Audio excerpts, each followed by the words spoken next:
Welcome to UK Federal Credit Union's Mindful Money podcast, where we share expert tips and inspiring stories to keep your finances in check while maintaining your zen. Welcome to the Mindful Money podcast. My name is Morgan Horn, and I am the digital marketing specialist here. Today, I'm with Ryan Ross, who is the new CEO and president here. So Ryan, if you want to go ahead and give a little introduction to you. Yeah, sure. Ryan Ross. I've been here for about 2 months. I've been in the industry about 17 years for the credit union space, and just actually relocated recently from San Antonio, Texas, from a credit union over there. But this will be my fourth credit union in 17 years. Gotcha. And so you were at San Antonio. What was the credit union you were at before? It was formerly it was Air Force Federal Credit Union when I first got there. We went through a rebrand while I was the CEO. We changed the name to Saurian Credit Union. Yeah. So how did you like Texas? So you're not from Texas. You're from South Carolina. So how is that? I am. You know, Texas was great. It's a little bit dry heat, and a little humidity there, different than South Carolina and maybe even Kentucky. You guys get a little humidity here in the summer, but really hot. Really cold here right now, so. Really cold, really but you know, different. It's nice. We enjoy it. I like the cold weather. I'd much rather be colder. You can put on some layers versus, the heat. It's so much you can do. You have to bear it. Gotcha, yeah. So today I just wanted to talk to you a little bit about kind of leadership, kind of advice maybe that you have for people outside of the credit union industry and kind of what the credit union industry means to you. So in the hiring process for this role, it was quite lengthy, right? So we didn't have a CEO for almost a year, I think it was, pretty close. I started in August, so I'm a little bit new to UKFCU, but I think they had over like 1,000 applicants, right? So that's what they stated. Obviously, I didn't know anything about that going through the process. Any CEO search, it takes a while, right? And, I was hired in San Antonio. You're talking every bit of 6 months to go through the process. And, and I think a credit union has their, they have to go through some due diligence. You need to make sure you find the right fit. And we started, I probably had communication with the recruiter this past January 2024, and really started to kick it off in March and go through the process with multiple interviews and things of that nature. But you know what you're signing up for going through it, and you understand there is a lot of time that goes through, and you don't know where you stand in the whole process, but you understand what that process is and what it means to the organization to get that right fit. Kind of going back maybe to the beginning of you and your career, I think you told me you were maybe a police officer. Is that right? Yeah. So interesting, I guess, story. A lot of times when I come up, and tell people about that. But I started my career in Sumter, South Carolina, and it's where I was born and raised. And my mother actually worked 40 plus years in the credit union space, so I knew about the credit unions for a long time. But early on in my career, I didn't know what I wanted to do after school, and got my undergrad in criminal justice and went into law enforcement and really enjoyed it. Got into investigations and really checked fraud and a lot of that, I think, is what translated into me finding a role into the credit union that my mom had worked at for years prior to moving on to another credit union. But I got my start in the security, fraud, risk management area of the credit union space, and I was happy just to get my foot in the door and really get away from having to work 70 plus hours a week in investigations. And my wife and I were deciding to have a child and really raise my daughter. And I thought working a really good kind of 9 to 5, so to speak, job was something I wanted to look for. But most importantly, the credit unions have always meant a lot to my family. So I was eager to start my career in the credit union, Safe Federal Credit Union. And you told a really interesting story kind of in your introduction about how in high school you would go to your mom's credit union and when you needed money, right? Oh, yeah. Because you were into sports and stuff, so. Yeah. So I was, playing sports all through high school, and my dad ran a construction company, and so it was one of those things where in the summertime specifically, if I wasn't playing sports, I was going to be out there on that job site with him. And in South Carolina, it gets pretty hot, 100-degree heat and with a lot of humidity. And, I said, you know what, I'm going to play football. And I just remember in the evenings and stuff like that, when I'd be done with football, 2-a-days or whatnot, I remember going to see my mom in the afternoon because I didn't have a job. And, I was on a set allowance. I'd kind of go up there and ask my mom for some money for whatever that was, McDonald's, Taco Bell, who knows. And I just remember seeing the impact of her having that conversation with that member as a loan officer. And she would always tell me, I'll be with you in a minute. I'm dealing with a member. And I kind of would watch her specifically speak to that person, but more when that member left her office and the conversation, the smiles they had, the interaction. And I don't think I realized it then, but I know it now, and how impactful the member experience can be at a credit union versus any other financial institution. So I think that was kind of one of those things that I didn't know at the time, but it kind of set that pathway to say, oh, there's difference in credit unions. And I just remember seeing my mom do that for 40 plus years and really enjoyed her time before she retired. Absolutely. So I didn't have any experience with credit unions until I started this job, and I'd been working in marketing and other industries before. And so I don't think I really understood the full scope of what it meant to be at a credit union. But I think that's been one of the biggest things that's stood out to me, at least in this industry, is the community involvement that credit unions get to be a part of. Sure. And the whole not-for-profit aspect of it too. I think that's, something a lot of people are unaware of. Yeah. And so that was kind of one of my questions for you, is how do you think credit unions stand out against other financial institutions? Yeah, it's one of the greatest questions out there. A lot of people still don't understand what a credit union is, right? And yeah, you're a financial institution and you really sell commodities, checking, savings accounts, and loans and things of that nature. But people need to understand that credit unions are a cooperative, right? And you own a share into that credit union. You have a say in their board of directors, and those people are volunteers that give up their free time to really sit and give guidance to people like myself, the CEO, who I report to 9 gracious board members, and to set a strategy that impacts the people, which are the members, right? And we use the term in the credit union space, people helping people, but most importantly, it's really people over profit. Yeah, we have to make money to keep the lights on and do the things that we're doing and really promote these great products and services. But I think at the end of the day, we try to give back as much as we can, not just in better rates and products and services, but as well as to the communities we serve. And that's in, those charities, those 501c3s. It's developing the community, the Habitats for Humanity. It's the give back that I think credit unions really stand out, and we've always stood out for that nature. Because again, if you go back to this credit union in particular, it was put together by individuals at the Ag Department at UK in 1937. And the reason they came together is because they found that banks would not offer them the same type of products and services that they would offer others. So they're like, hey, let's come together, let's create our own credit union and make sure that we give back to people. And it goes back to that, people over profit mentality, right? We want to try to accept everybody we can and really enhance their lives.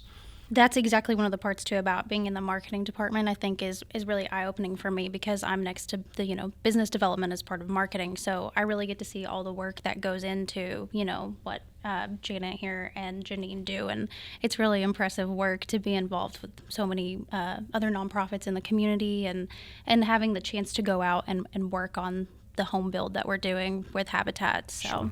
I think that's really great. We just opened a branch in Nicholasville, which is exciting. Very.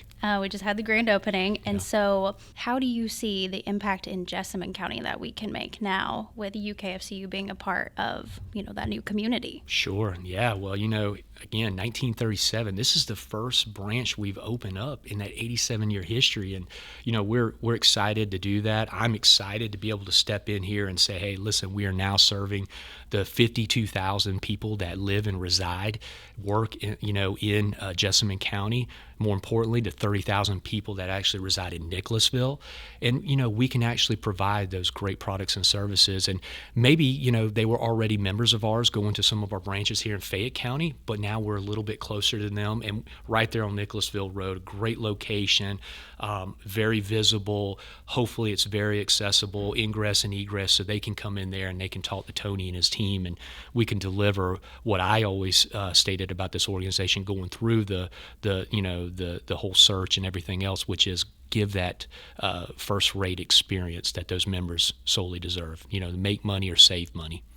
Right. And to the Nicholasville staff just went out to the Jessamine County Food Bank and volunteered time for Thanksgiving last week. They prepared 74 bags for 74 different families, rather. Yeah. So I just think really great opportunity for us to do some great work in that community there. Yeah. How do you kind of see UKFCU growing past that? I know we all have big dreams about where we'd like to be. Yeah. I think this organization has a lot to offer. Obviously I always want to take care of our members that we already have, and we want to keep doing the great things, and Fayette and Jessamine are absolutely essential to that cause. But we also believe that we can, kind of branch out a little bit in the counties surrounding us. And so we're going to work with the board of directors this March when we kind of set a strategic plan together, a collaborative plan, to really see what that looks like. And we're really kind of looking at all areas surrounding us to see where we can expand. But I do know we want to expand our branch footprint. We have a lot of members go through our branch locations, and we always want to make sure that we're there for you to provide those great products and services. We know the digital side is always something we're going to keep enhancing, online banking, but we also know that people want a physical location for that, kind of first-hand interaction, and so we're going to explore all those opportunities. I'm really looking forward to it. So another decision that you've made when you've come into the institution is to let us have Black Friday off, which thank you, by the way. You're welcome. That was great. Mm-hmm. How do you feel about maybe what needs to happen necessarily to enhance the employee work-life balance? Obviously, that decision was made for the benefit of, us to have more time with our families and things. Yeah. And it seems like as a leader, your philosophy is, very heavily the health of your employees and making sure that, they're good because they provide the work that they see the members. So kind of how do you think the employee work-life balance fits into growing an institution and, enhancing the work that we're doing? Oh, yeah. That was one of the first things that when you guys, graciously accepted me here during my introduction, it was my focus as a leader has always been about my employees. We want to take care of our members, but the employees do that. The employees are the ones that provide those products and services. The employees are the ones, kind of working out the details, whether it's assisting a member through a problematic issue or it's giving them their first loan. So I really want to make sure that work-life balance, we use that term a lot in the industry, but how do we actually act upon that? And so I always stated, wherever I work, I want to make sure it's a place that I want to work, right? And so for me, one of the first things that I saw is that, hey, we're open the day after Thanksgiving. It's one of the biggest holidays of the year. It's a time where you need to spend that with your family. You need to, what are you thankful for? And I'm very thankful that you guys work here at UKFCU, but I also want to make sure that you take care of yourself and your family. And of course, we know there's some products and services and transactions that happen on that day, but historically they're always pretty low numbers. Most people are still eating leftovers, still have family over and want to see them for a little bit longer before they get on the road, and whether it's a long track or a flight back home. I just thought it was a good opportunity for us to really kind of push that agenda of having the board accept and a new policy where we're off the day after Thanksgiving. And of course we did the addressment to the membership to let them know how important that was to not only myself but the board and the employees, and we're happy to say that we did that. But work-life balance is something that I always want to make sure that our employees feel like, hey, listen, when you're off on the weekend, that Sunday, you're laying your head down and getting ready to come into work on Monday. Are we as an employer doing everything we can to make your experience impactful, but where you appreciate us as much as we appreciate you? So it's a constant give and take, and you have to work on it, but you have to listen to your employees. And, that's something that I really hold near and dear. We do surveys and things of that nature to make sure we've always had kind of this mantra that we're a best employer of choice, and we go through those surveys and we've won them for quite some years. But I don't take those things lightly. Those are things that I like to keep pursuing because I want this place to be attractive, and I want people to want to work here and have a career and a roadmap and, a journey to whether or not that's something in management, a possibility, or from a branch to a back office. And so you have to have all that in place. And it's one of the things that I work with my senior team as well as the board to really put into practice. It's one of the most shocking things to come here to because, I think the culture here is just, it's so good. There's so many chances to be involved. and I think so many people would say one of their favorite things working here is working with the people who work here. Sure. You know, I love my team. I know plenty of people, I've heard them say that's their favorite thing about coming in every day is, you know, seeing their team members and just having a good culture, a good place to come where you feel, you know, appreciated and like, you know, your employer wants to take care of you. So that's great.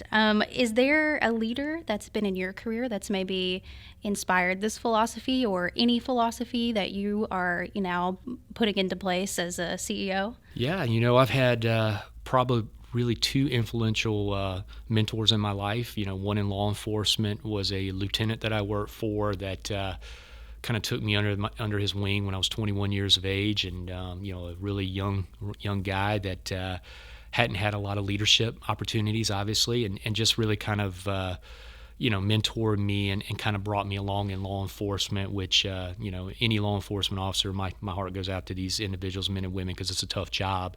But you grow up really quick in that role, and because you're not always the loved person every time you show up to a scene. So that was a big deal for me. And obviously in the credit union space, I had an individual that was you know, my CEO at the time, and came in as a vice president, and you know, he took a liking to me. There was something he saw, and I think he explored you know, opportunities or opened up opportunities for me.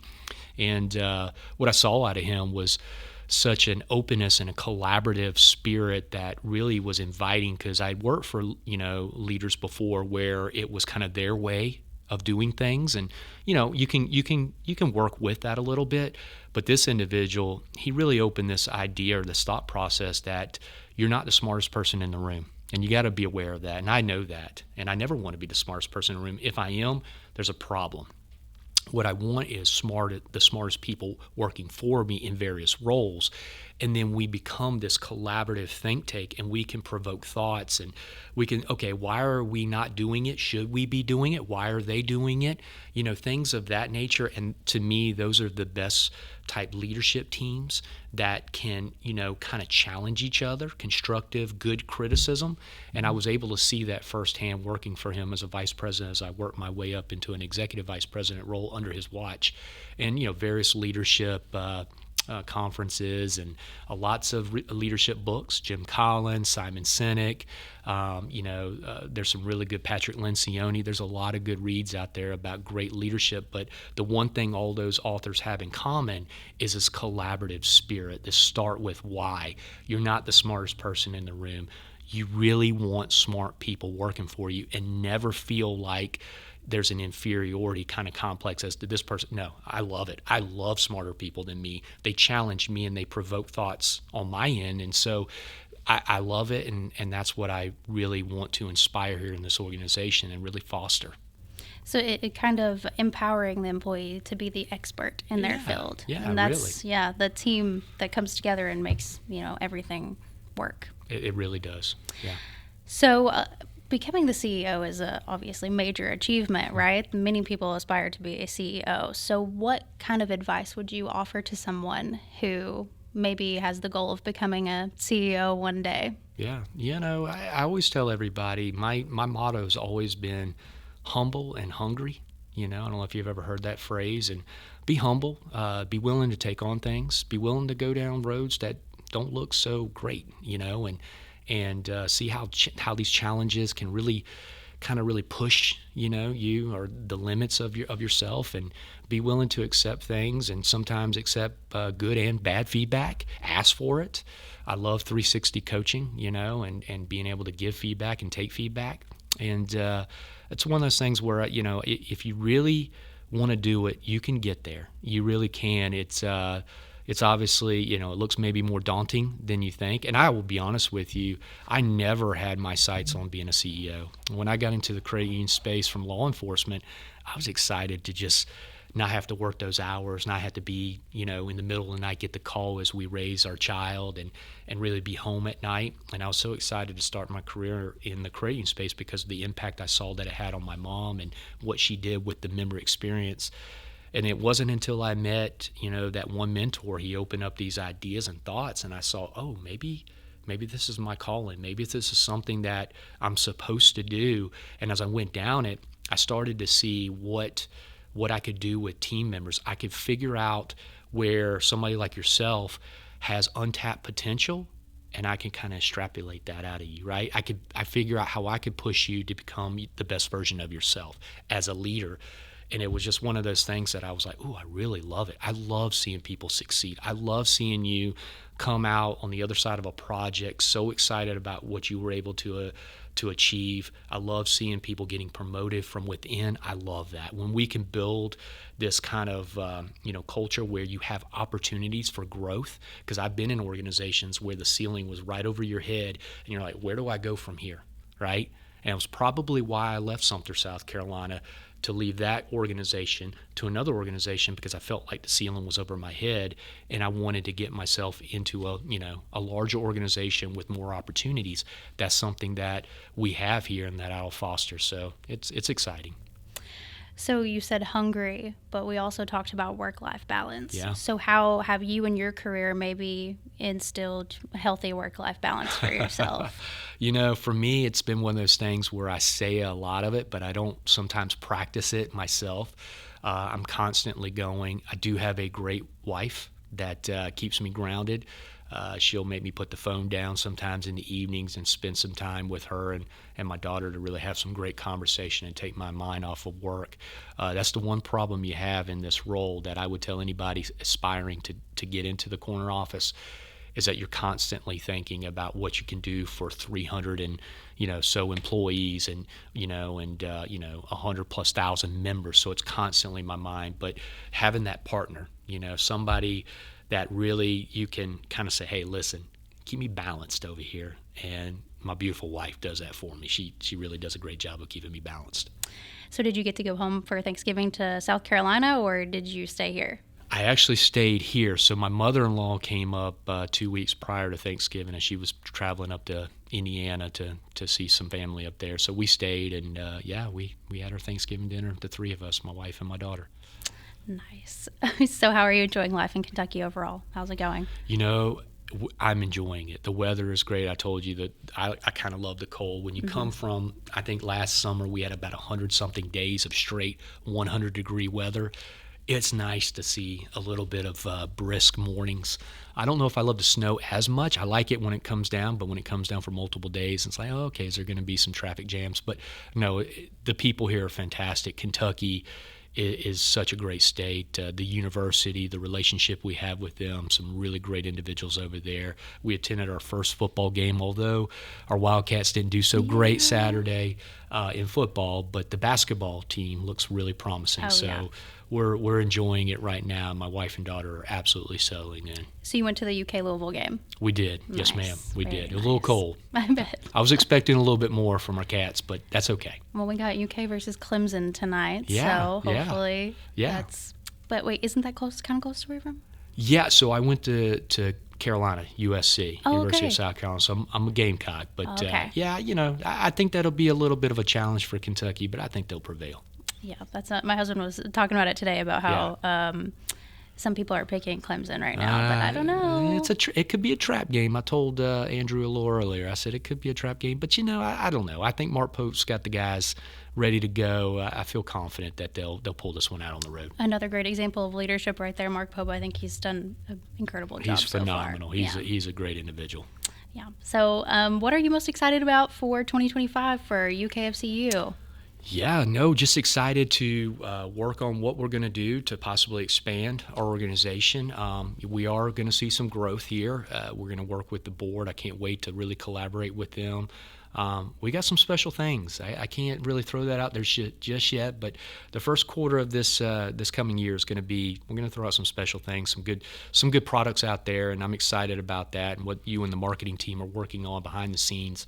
But we're going to continue to try to be, a great credit union for our members, new potential members as we grow. We are going to make sure that we give back to the communities, and we're working on some really special things. I don't want to share all of it, but we'll stay in touch with this, and we'll definitely get this out to our membership. All right, Ryan. Well, thank you so much for coming on our Mindful Money podcast. Anything else you want to leave us with before? No. Thank you for having me. And listen, I'm just blessed to be here, and we're excited for what we can do for our membership at UKFCU. Awesome. Thank you. Well, we're lucky to have you. So thank thanks. you. Mindful Money Podcast is brought to you by UK Federal Credit Union for entertainment purposes only. Its content is not to be regarded as legal or financial advice. The views expressed by guests are their own. Their appearance on the podcast does not imply an endorsement by UK Federal Credit Union of them, their views, or any entity they represent. Views and opinion expressed by UK Federal Credit Union employees and or guests are those of the employees and or guests and do not necessarily reflect the views of UK Federal Credit Union or its board of directors. To learn more about UK Federal Credit Union, visit UK Federal Credit Union, federally insured by NCUA, Equal Housing Lender.